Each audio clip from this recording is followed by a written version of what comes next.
تاریشی ناتوانێت تاریشی لەناو بەرێت، تەنها ڕووناچی دەتوانێت ئەمە بکات.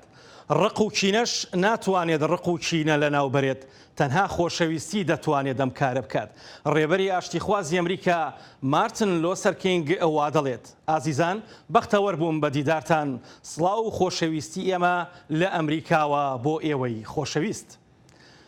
گەشتیاران تەنها بەشێکی گرنگی داهاتی نیشتیمانی نین، بەڵکو کاریگەریشی ئەوتۆی شارستانی و فەرهەنگیشیان هەیە لەسەر پەیوەندی و پێکەوە ژیان و ژیان دۆستی. بەڵام ساڵانە تەنها لە هەرێمی دوانووی وڵاتی چین گەشتیاران زیاد لە 5 ملیار دۆلار دەهێنە ناو سەرمایی ئەم هەرێمەوە. گەشتیارانی وڵاتەکە و جیهان هاتوون بۆ ئەزمونکردنی ڤیستیڤاڵی دوانوو. هاوکات بە ڤیستیڤاڵی کەشتی ئەژدیهاکەکانیش ناسراوە لەگەڵ خواردنی خۆش و نمایشی ڕەنگاوڕەنگ و دیمەنگەرێکی دڵفڕێن.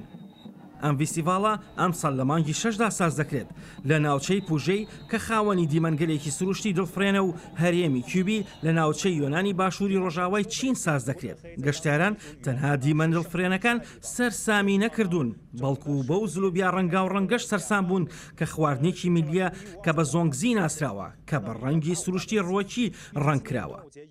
بەپێی ئەو زانیارانی کە لەلایەن بەشی گەشتیاریەوە بڵاوکراوەتەوە، ژمارەی گەشتیارانی ئەمساڵ لەم هەرێمەدا لە 36 بەرز بۆتەوە. واتە هەر ڕۆژی یەکەم 18,500 کەس هاتوون بۆ ئاهەنگی ڤیستیڤاڵی داونوو کە بۆ ماوەی 3 ڕۆژ بەردەوام دەبێت. هاوکات وا پێشبینی دەکرێت ژمارەی گەشتیاران لەم ساڵدا بگاتە 6,000 کەس کە ژمارەی نوێی پێوانەی تۆمار دەکات.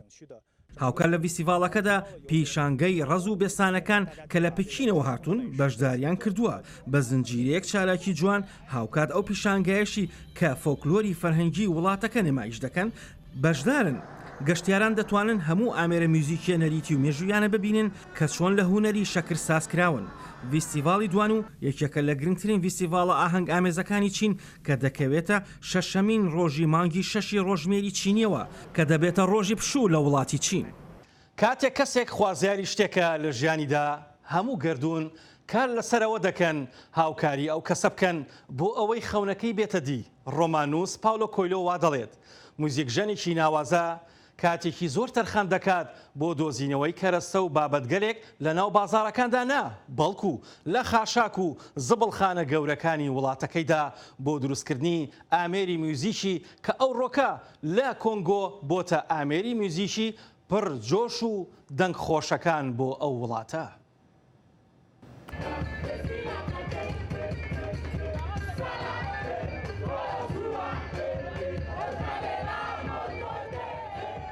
ئەم جۆش و خرۆشەی گۆرانی بێژەکە ناوێتەوە کۆمەڵی ئامیری مۆسیقایی لە پشتەوەیە کە پێداویستی ئامێرەکان لە خۆڵ و خاشاکی فرێدراو دروستکراون. دەبەی فرێدراو تەنەکە و قوتو و کراونەتە ئامێر وەک ئاوردانەوەیەکیش لە ژینگەیەکی پیسبوو لە پایتەختی وڵاتی کۆنگۆی دیموکراسی. ڕۆژانە بیسۆکە وەک میوزیکژەنێک کارێکی تریشی بۆ دروست بووە، گەڕان بەنێو خۆڵ و خاشاکی فرێدراو و دۆزینەوەی ئەو پارچانەی دەنجی مۆسیقیان تێدایە.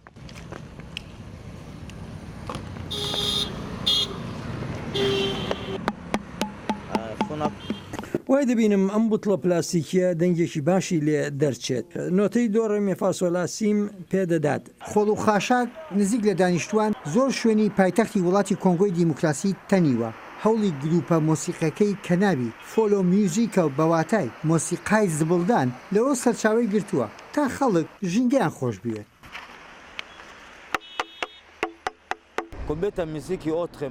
هاتووم بۆ ئێرە و دەگەڕێم بە دوای ئەو پارچانەدا کە ئامێرێکی لێ دروست بکەم. هەروەها دەمەوێت سەرنج بدرێتە سەر ئەم کێشە گرنگە. ئاستی بەڕێوەبردننی شاری کینشاسا زۆر خراپ و پیس بووە. هەر لەبەر ئەوەشە بەشێکی زۆری ئامێرەکانمان لەو خۆڵ و خاشاکە دروست دەکەین. بینەرەکانمان بەم مۆسیقایە دڵخۆش کردووە. دەبینین ئەوەی ئەوان فڕێیان داوە ئێمە کردومانە تا ئامێری مۆسیقا و خۆشی لێ دەبینن. ئاوازی ئەم بۆری و دەبەی پلاستیکی و پارچە ئاسنانە تیپێکی مۆسیقایان لێ دروست کردووە. ئاوازەکانی هاوشێوەی ئامێری ئاساییە. خەڵک دەخاتە سەما و جۆش و خرۆش لە ڕوویەکی تریشەوە هوشیاریەک دەدەنە کۆمەڵگا.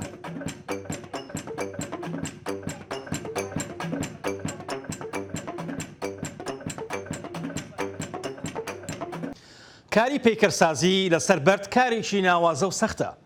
بەڵام ئەو بە عشقێکی گەورەوە جوانی و ڕۆمانسیەت و خەیاڵەکانی دەکاتەوە بەبەری سەختی تاشە بەردەکاندا.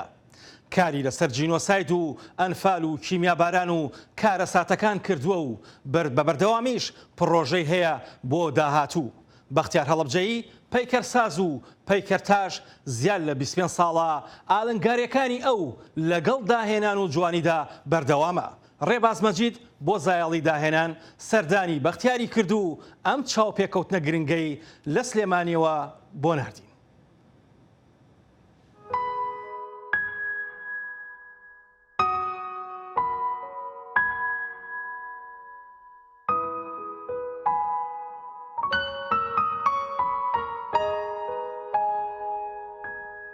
ئەڵبەتە هەم پەیکەرتاشم هەم پەیکەرسازم. ئەم کارانەی کە ئێستا لێرەیەکەین کاری بەردن. حالیان چوار کارەمە دەسەوەیە داواکاریەکم بۆ هاتووە لە یەکێک لە کەنیسەکان لە پارێزگای دۆهەق خەریکی ئەوەم. بۆ خۆم تقریبان لە ساڵەکانی 91 و 92 لە بواری پەیکەرسازیە ئیشەکەم. پێشتر هەم ئیشی پەیکەرم ئەکرد هەم ئیشی ڕسمم ئەکرد.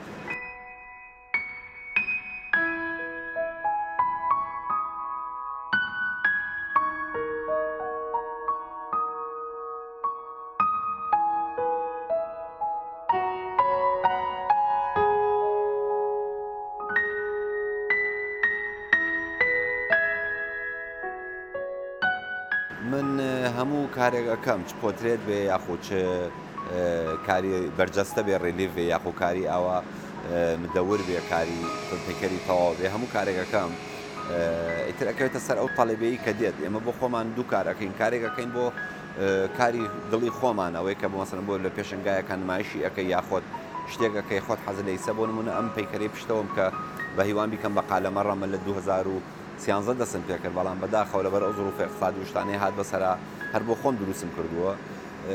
ڕێک نەکەوتەواوی کەم ئینشاڵڵا بە هیوام لە ئایندەیەکی نزیکا دوای ئەم کارانە دەست بەمە کەمەمە تەواو بکەم.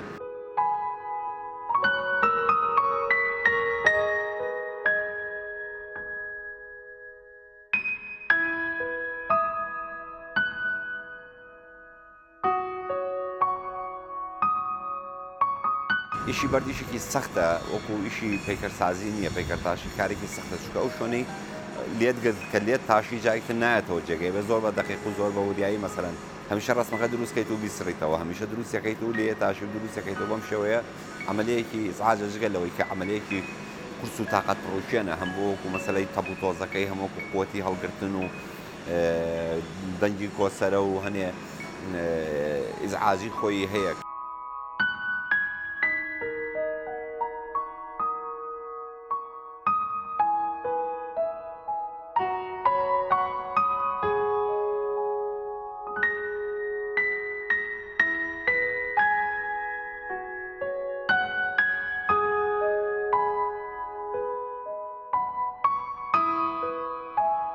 بەرد کتلەیەکە لە بەردەستایە تۆ بێ لە 100ەوە بڕۆی بۆ سفر.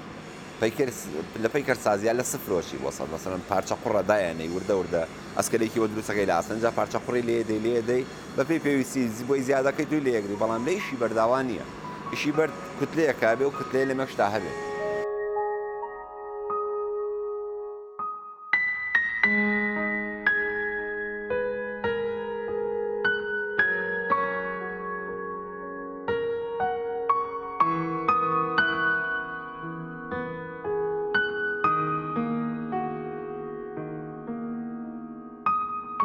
هونەرمەندی گەورەی جیهانی مایکڵەنجێلۆ وڵای بێتەوە لە ناو هینەکە بیبینی لە ناو بەردەکە پەیکەرەکە ببینی کە تۆ کە پەیکەرەکە نەبینی ناتوانانی مەسەلەن ئەو شوێنانە پتاشی زیادەکانی لێ بکەیت و پاشکەیت و پەیکەرەکە بێتە دەرەوە چکە هەمووی زیادەیە پێوە. قورسەکەی لەوایە کاتێک کە تۆ لێت گەری یاخوو بە چەکوش لێتدا بە شتێک لێت شکان کە ئەو پارچە زیادە ڕۆی نایەتەوە چێکەی کە غەڵەتەکەت کرد لەبەرەوە نابێ غەڵەتکە بێ زۆر وریابی.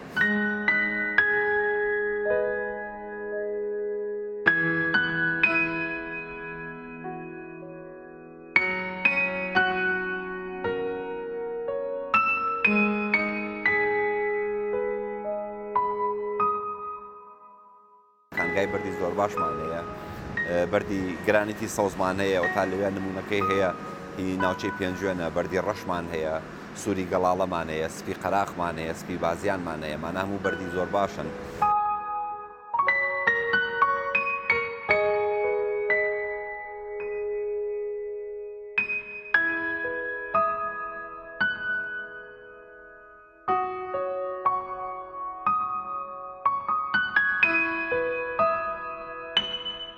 ئیشەکەم بۆ کردو بۆ ئەنفال لە شێوەی باڵ پەریەکە وایە کە دوو باڵی هەیە کەسێکە چاوی بەسراوە دەقیقەن شێوەی کوشتنەکەی باسەکە ئەو حاڵەتە چاوی بەسراوە بە فیشک لێدراوچکە ئێمە لە کوردستانی ئێمە ئەنفال و کوشتن تەنها ئەوە بۆ چاویان بەستووە لە چاڵا ڕەمیان کردوون و زیینە بە چاڵکەون یا خۆ بڵێن سەر داپۆشراون زۆر جار مەسن کەسەکان هەبوو برینار و یاخوا هەر نەمردووە فیشێکی بەر نەکەوتو زیینە بە چاڵکراوە بەداخۆ داپۆشراون. جا ئەو ئیشی کە من کردووە دەقیقەن باسی حاڵەتی کوشتنەکە ئەکا ئەو حاڵەتی کوشتنەکە چاویان بستون و ڕەمیان کردوون و بەو شێوەیە شتەکە بەڵام لە شێوەی پەریەکایە کە دوو باڵی سپی هەیە.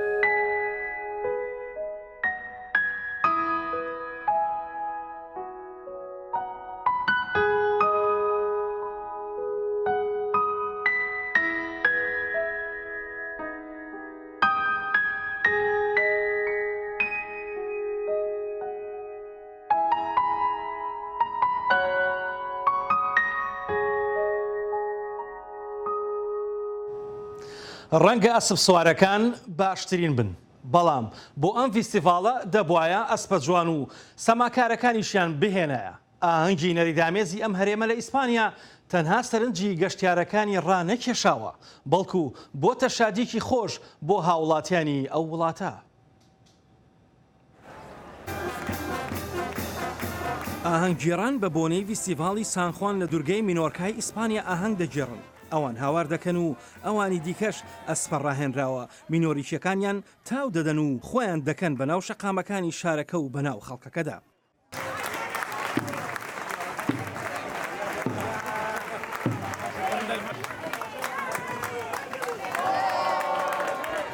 فیستیڤاڵەکانی سانخوان لە ستیۆدەلا ناوازە و سەرسوڕهێنەرن. هەر لە ڕۆژی 23 تا 25 مانگی 6 شاری ستۆدیۆلا دەبێتە شوێنێک بۆ گەشتیاران و میوانان بۆ ئەوەی لەم پشوە ئاهەنگ ئامێزەدا خانەوادە و خێزانەکانیان ئاهەنگ بگێڕن. ئەو ڕۆژە مێژویانەی سانخوان بە تایبەتی کۆتاییەکانی مانگی 6 هەموو ساڵێک چەندین ساڵە بوونەتە سەرنجی زیاتر بۆ گەشتیاران و هاوڵاتیانی تەواوی ئەوروپا بە تایبەتی مالارۆکا و کەتەلۆنیا گەشت دەکەن بۆ ئەم شارە. ڕەچەڵەکی ئەم ئاهەنگگێڕانە دەگەڕێتەوە بۆ سەدەی چواردە و سەروەختی بزوتنەوە ئاینیەکان کە تا ئەو ڕۆکە پشڕاستیش نەکراوەتەوە بەڵام هەر لەو سەروەختەوە تا ئێستاکە بەپێی کات چەندین چالاکی نوێ بۆ زیاد کراوە کە هەم فیستیڤاڵێکی ئاهەنگامێزە هەم چالاکی گەرێکی کۆمەڵایەتی و بەسەربردنی کاتێکی خۆشە بۆ هەموو خێزانەکان. خەونزەدا ئەو کەسەیە کە تەنها لە ڕێگەی ڕووناکی مانگەوە ڕێی خۆی دەدۆزێتەوە بەڵام سزاکەی ئەوەیە بەر لە خەڵک کازێوە دەبینێت. ڕۆمانوس ئۆسکار وایلد وا دەڵێت موزیکژەنێکی کوردی پەنابەر لە شاری نیویۆرک لەسەر شەقامەکان ئامێری میوزیکی قانون دەژەنێت و باز لە ژیانی خۆی دەکات بۆ زایڵی داهێنانی دەنگی ئەمریکا.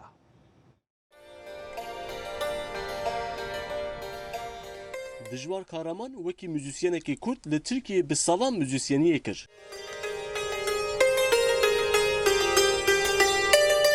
بەلێ لە ساڵا 2016 ji bo karê müzisyeniyê bi avayekî azad pêk bîne hata eyaleta Nîvyokê ya devletên Yekîtiyên Amerîkayê. Liseyi bitirdikten sonra Ez li Amedê hatim dinyayê piştî ku min dibistana Amadeyê qetand di navenda çanda Mezopotamyayê de ez li ser lêdana gîtarê perwerde bûm.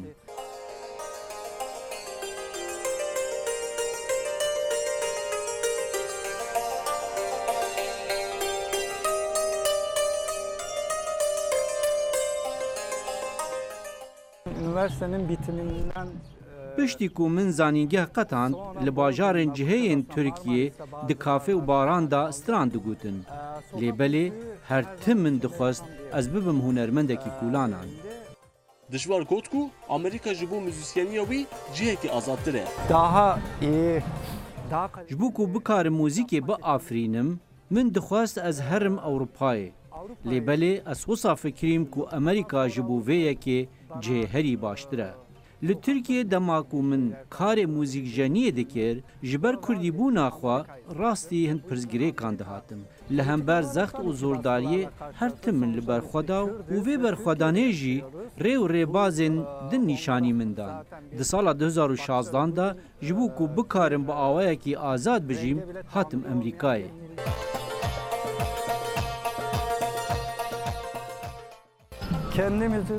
Pêtêr li stranên Kurdî dixim. Her wiha li stranên Tirkî, Ermenî û li stranên cazê yên biyanî jî dixim. Dema ku li New Yorkê hunera xwe nîşan didim, dibînim ku xelk ji hunera min hez dike. Sentor, estrûmenteke wisa ye ku bi jinavçûnê rûbirû ye. Bi taybetî jî ji hêla hunermendên Îranî û hin hunermendên Ewropayî ve ev estrûment tê parastin. Dijvar ku li kolanên New Yorkê li santûrê dixe û ku ji hunera wî de eleqeyeke baş tê nîşandan.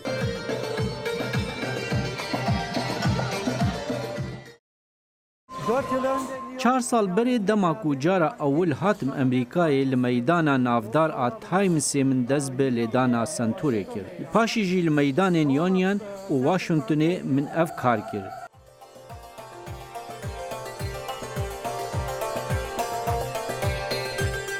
Müzisyenê Kurd dijwar karaman li bajarê New Yorkê di kolanan da bi santûra xwe muzîka xwe ji bo Amerîkayiyan pêşkeş dike. Sinan Tunçdemir, Dengê Amerîka, New York. پاولۆ کۆیلۆ دەڵێت من لە سەروەختی دیکتاتۆریەتدا لە بەرازیل ژیاوم. سێ جار دەستگیر کراوم لە ناو جەستەمدا بەقوڵی هەست بەوە دەکەم کە چی دەگەێنێت ژیان لە ژێر سای ئەو ڕژێمە و ئەزمموی نەبوونی ئازادیدا. مێژوو پێمان دەڵێت دیکتاتۆرەکان یان بە کورسیەکانیانەوە دەمرن یان تا کۆتایی ژیانیان حکم دەکەن. سەرباری ئەوەی جۆزێف ستالینی بەرپرسیار بووە لە کوشتن و ژیان لە دەستدانی ملیۆنەها خەڵکی وڵاتەکەی. بەڵام گروپێکی میوزیک و سەما یادی 140 ساڵەی لەدایکبوونی ئەو دەکەنەوە.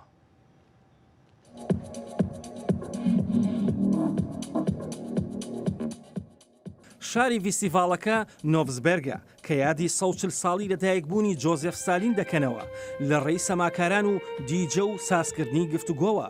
ئەو دیکتاتۆرە ڕوسیای سۆڤێتی جاران بەرپرسیار بوو لە مردنی ملیۆنەها خەڵکی وڵاتەکەی خۆی. بەڵام هەرچەندە کاربەدەستانی رووسیا چەند جار هەوڵی سپیکردنەوەی ئەو میراتی کوشتارانەیاندا بوو، بەڵام ئەمڕۆ چەندین هەواداری ئەو دیکتاتۆرە ئامادەی ئەم نمایشە بوون. سەرباری ئەوەی فایلەکانی ستالین هەر لە پرۆسەی پاکتاوکردن و سەرکوتکردن و کۆچپێکردنی زۆرم لێوە لەلایەن بەرپرسە ڕووسەکانەوە سپیکراوەتەوە، بەڵام لە سەدا هەفتای ڕووسیەکان دەڵێن بە شێوەیەکی بنەڕەتی کاریگەری نەرێنی هەبووە. نۆڤۆزبێرگ لە ماوەی ئەو 12 ساڵی پێشوودا ڤیسیڤاڵی پشتیوانی کۆمەنیستیان ساز کردووە بە ناوی ڕۆژی ڕاستەقینەوە. هەروەها ئەم ساڵیش بەشێک بوون لە هەڵمەتەکەی سەرۆکی شارەوانی ئەناتۆلی لاکۆت. هەندێک لە پشتیوانانی ستالینش دەڵێن ستەمکاری ستالین بێبەهانە نەبووە. خانمێک دەڵێت سەرێکی ترین شتێک کە ئەنجامیدا سەرکەوتن بوو لە جەنگی جیهانی دووەمدا. ڕەنگە ئەو کەسێکی ستەمکار بوو بێت. هەندێک کەس وا دەڵێت بۆ ئەوەی تاوانباری بکەن، بەڵام ئەو کاتە لەم وڵاتەدا سیستەم هەبووە. بەڵام هەندێکی دیکە هەر بۆنەیەک هەبێت گرنگەوەیە ئەوان بایەخ بۆ دەدەن ئاهەنگێکی باش لە شەقامەکەدا لە ئارادا بێت. کامەران قادری کوردێکی بەتوانە و داهێنەر لە کالیفۆرنیا کارداری و خاوەنی داهێنانە جوان و پڕبایەخەکانی خۆیەتی لە ئەمریکا. بەڵام خەونی گەورەشی هەیە لە پێناو خزمەتی مرۆڤایەتیدا. ئاڤاهومە بۆ زایەڵی داهێنان سەردانی خەونە جوانەکانی کامەرانی کرد و ئەم راپۆرتەی بۆ ناردین. دکتر کامران قادری بە تەنیا 27 ساڵ تەمەنەوە کاردارە. یەکێک لە دامەرزێنەرەکانی کۆمپانیای پەسیفیک لایت ئەند هۆلۆگرامی ئەمریکایە. دکترای ئەندازیاری ڕووناکی هەیە، ئەندامی گۆواری زانستی هۆژینە، موزیک ژەنە و خۆبەخشە. لە بۆواری زانستی خۆیان ئەوەندە بابەتەکانی بە کەڵکی زانایانی دیکە هاتووە کە ئەمریکا ئەقامەی پێبەخشیوە. دکتر کامران قادری سەبارەت بەوە کە بۆچی بە جێکارکردن بۆ کۆمپانیە بەناوبانگەکان بۆ خۆی کۆمپانیای دامەرزاندووە دەڵێت. ئەگەر لە شرکەتێکی چکۆلە کار بکەی باشەکانی ئەوەیە کە لە نەهایەتە لە ئاکامە ئەگەر ئەو شرکەتە سەرکەوتوو بێ وەکو بۆ نمونە شرکەتی ئەپڵ کە لاوەڵەوە 15 ساڵەوە پێش دەستیان پێکرد زۆر شرکەتێکی چکۆلە بوو ینی دووسێ نەفەر بەیەکەوە دەستیان پێکرد و ستیڤ جابز دەستی پێکرد کە یەکتوپڕ گەورە بوونەوەی ئێستا بووتە شرکەتی ئەپڵ و سەهامەکەی هیە و کەسە ئەوڵیانەیە تۆ وەختی چکۆلەیە لە هەموو کەسێک و لە 6 نەفەری بۆ نمونەتیایە لەم 6 نەفەرە هەر یەکی بوارێکی تایبەت شارەزایی هەیە تۆ شارەزایت لە بوارێکە هەیە دەی لەگەڵم کەسانە قساکەی هەر یەکی دێشتێکت فێرەکە ینی جەوەکە ئینڤارمنتەکە والەیەکە کە تۆ بتانی کۆڵێکشت ئەنجامەی و تقریبا نتوانم بڵم باشترین وڵاتە لەو بوارەوە ینی هەلی سەرکەوتن زۆر بە جوانی هەیە بۆ خوێندکاران گرنگ نییە خەڵکی کوێ بن. کامران لەدایک بووی شاریبانە لە کوردستانی ئێرانەوە لە زانکۆی ئەلموسەنعەتی تاران بەشلەری ئەندازیاری کارەبای وەرگرت بەرلەوە بۆ مەستر و دکترا بێت بۆ زانکۆی یوتا لە ئەمریکا. بیرکاریم زۆر پێخۆش بوو و هەمیشە ماشەحسابێکم پێ بوو ماشەحسابێکی چکولم پێ بوو لە کوچە مەسەلە نەچین فوتباڵمانەکە لە کایمانەکرد لە کوچەکانمان مەسەلە ماشەحسابێکمەدا بن ڕفیقێکم بە هاوڕەیەکەم ئەموت مثلا تۆ عەدەدێکی سێ ڕەقەمی بنووسە یا 4 ڕەقەمی هەرچی بێ تەقسیم بەرسێکە بزانە ماشەحسابەکە زووتر ئەنجامیە یا منە زووتر ئەنجامیە. کامران و هاوڕێیەکانی خۆبەخشانە گۆڤاری زانستی بە زمانی کوردی لە کوردستانی ئێران و عێراق بڵاو دەکەنەوە. کەسێکم کە هەم کوردم و کوردی هەزانم و لە پەناشیا کاری زانستیم تقریبا توان بڵم بڕێکی زۆر کردووە بۆیە پێم خۆش بوو ئەو زانستەی کە من هەمەوە ئەیزانم و لە ئەمریکا پێمەگا بیگوازمەوە بە زمانی کوردی و کە بنەماڵەکەم و هاوڕەکان مشکەڵکی لێوەرگرن چون ڕەنگە زۆریان ئینگلیزی نەزانن. ئێمە لەگەڵ چەند هاوڕەیەکەم ڕێکخراوەیەکمان دامەزراندووە بە ناوی ڕێکخراوەی هۆژان لەو ڕێکخراوەیە ئێمە کاری فەرهەنگی زانستیەکەین. ئەم گۆڤارانە کە پێیان ئەڵێن گۆڤاری زانستی هۆژین ساڵی 3 گۆڤار چاپەکەین و لە کوردستان ڕۆژهەڵات و باشوور بڵاویانەکەینەوە. دکتر کامران قادری نمونەیەک لە گەنجانی بەهرەدار زیرەک و بە توانای کووردا کە توانیوێتی بە تێکۆشانی بەوچان لە ئەمریکا سەرکەوتوو بێت. ئاوا هۆما دەنگی ئەمریکا کالیفۆرنیا. چەندین کەشتی دێرین و جەنگی سەردەمە دێرینەکانی وڵاتانی جیهان بەشداری ڤیستیڤاڵی ئارمادایان کردووە لە فەڕەنسا. چەندین گروپی جیهانی بەشداریان لەو کەڤاڵە گەورەیەدا کردووە. دەیان کەشتی مێژووی و بازرگانی کە لە ناوچە دوورەکانی وەک بەرازیل و رووسیا و کەنەداوە بەڕێکەوتون خۆیان کردو بە ڕووباری ساینا بۆ بەشداریکردن لە 10 ڕۆژی ڤیستیڤاڵی فەڕەنسادا لە شاری ڕۆین. مێژووی زوربەی هەرە زۆری یەخت و کەشتە جەنگیەکان دەگەڕێنەوە بۆ ساڵانی سەدەی هەژدە و شمشێر و خەنجەرەکانیشان دەگەڕێتەوە بۆ سەردەمی زێڕینی دەریاوانی سەروەختی کەشتە جەنگیەکانی ئەو سەروەختە. تێکرا لە بەردەم لەنگەرەکەدا کۆبوونەتەوە لە پایتەختی نۆرمان و هاوکات هاتن بۆ هەمووانە. ڕێخەرانی ڤیستیڤاڵەکە پێشبینی دەکەن 700,000 میوان ڕویان تێبکات. کەشتی دەریایی و ئاهەنگی میوزیک و گۆرانی پێکرا ئەم ڤیستیڤاڵە دەڕازێنێتەوە کە لە کۆتایی هەفتەدا ساز دەکرێت لەگەڵ کەژاوی هەزاران دەریاوان کە بەسەر شەقامەکەدا دەڕۆن بەرەو لەنگەرەکە و هەرەو ڕۆژەش سەرجەم دەریاوان و کەشتەکان لەم کەنارەوە گەشتەکانیان دەست پێ دەکەن. هاوکات هێڵی ئاسمانی فەڕەنسا یاوەریان دەکات و هەروەها تیمی هێزەکانی نمایشی پاترۆل دی فرانس بەشداریان لەگەڵدا دەکات. لە نێوان ئەو 50 کەشتێدا کە هی لێمۆنی فەڕەنسیا کە کاتی خۆی سەر لەشکرە گەنجە دەریاوانەکە لاڤایەت بەکاری هێنابوو بۆ جەنگ دژی سەرهەڵداوەکان لە جەنگی شۆڕشی ئەمریکی و کرۆزنتێرنی ڕووسی کە لە ساڵی 1926دا دروستکران. ئێستاش پۆلبەندی دووهەمین فرۆشیاری کەشتیگەلی فەرهەنگیە لە تەواوی جیهاندا.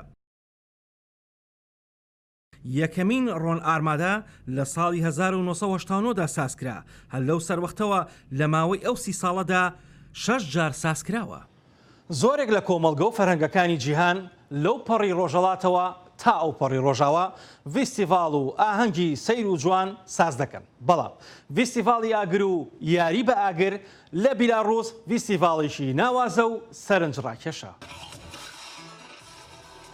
لە کۆتای هەفتەی پێشودا ڤیستیڤاڵی کولتوری دابوونەریتی کوڕی پیرۆز سازکرا کە تەرخانکراوە بۆ پشووی کۆبالای دێرین لە ناوچەی مینسک. بیرۆکەی سەرەکی کە بۆتە هۆی یەکانگیری هەموو چالاشانەی کە لێرە لە ئاهەنگی کۆپێلای دێرین نمایش دەکرێت کە کاتەکەی کەوتۆتە سەرەتای هاوینەوە. کاتێک ئەو وزە و هێزەی زەمین کە هێنانەدی ژیانە دەگاتە ترۆپکی خۆی. وەک ئاهەنگگێڕان باسی لەوە دەکەن یەکێکە لە دابوونەریتەکانی پێڕەوکارانی سروشت پەرستان کە دژبەر دەبنەوە لەگە کریسیانەکاندا. دوا بە دوای تەواوبوونی سروتە بنەڕەتێکە ڤیستیڤاڵەکە دەڕوات بەرەو بیتچ. لێرەوە بە شێوازێکی نەرید ئامێز هەڵدەستن بەکردنەوەی ئاگری گەورەی کۆبالا و باس هەڵدەدەن بە سەریدا و سازکردنی گەڕان و دۆزینە و سەما و نمایشی جادوگەرانە و ئەفسونگەرانە و سازکردنی تەوقی گوڵ و گوڵزار و فڕێدانی بۆ ناو ئاوی ڕووبارەکە. بەدەر لەکردنەوەی ئاگر و یاری ئاگر و بازان بەسەر ئاگرەکاندا لە کۆبالا چەندین ئاهەنگ لەو دەشت و دەر و جۆ ڕووبارەدا ساز دەکەن. لەوە ناترسم ئێستا ژیان کۆتایی پێبێت، لەوە ئەترسم ژیان بەو جۆرە بەردەوام بێت. بەختیار عەلی وا دەڵێت.